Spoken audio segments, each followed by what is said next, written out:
ত্রয়োদশ জাতীয় সংসদ নির্বাচনের পর এখন চলছে নতুন সংসদ সদস্যের শপথ নেয়ার প্রস্তুতি।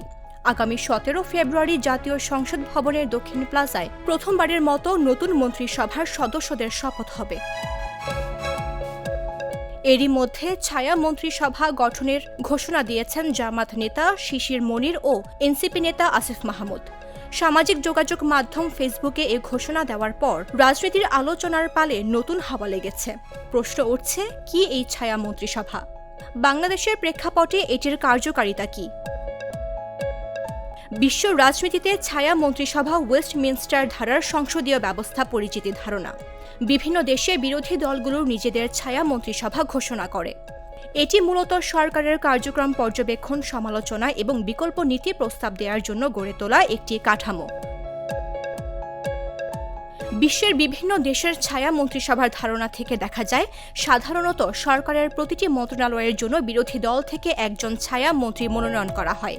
এই ছায়া মন্ত্রীদের কাজ হল সরকারের নীতি ও বাজেট বিশ্লেষণ, সমালোচনা করা এবং প্রয়োজনে বিকল্প নীতি বা পরিকল্পনা উপস্থাপন করা। ছায়া মন্ত্রিসভা শুধু সরকারের সমালোচনা করার জন্য নয়, এটি বিরোধী দলের জন্য রাজনৈতিক প্রশিক্ষণ এবং নির্বাচনের প্রস্তুতির একটি গুরুত্বপূর্ণ হাতিয়ার।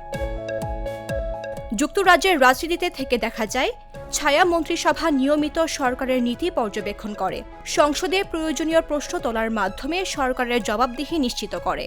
অস্ট্রেলিয়াতেও একইভাবে বিরোধী দলের ছায়া মন্ত্রিসভা গুরুত্বপূর্ণ ভূমিকা পালন করে।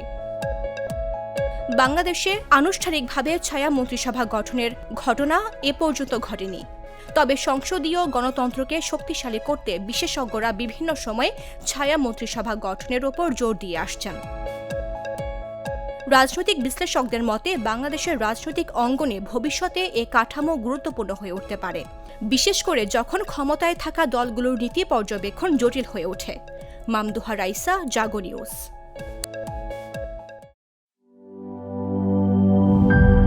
গ্লিটারের টুইন লেমন ও অ্যান্টিব্যাকটেরিয়াল ফর্মুলা বাসনকে চকচকে জীবাণুমুক্ত করে আমাদের দেয় গ্লিটার গ্যারান্টি।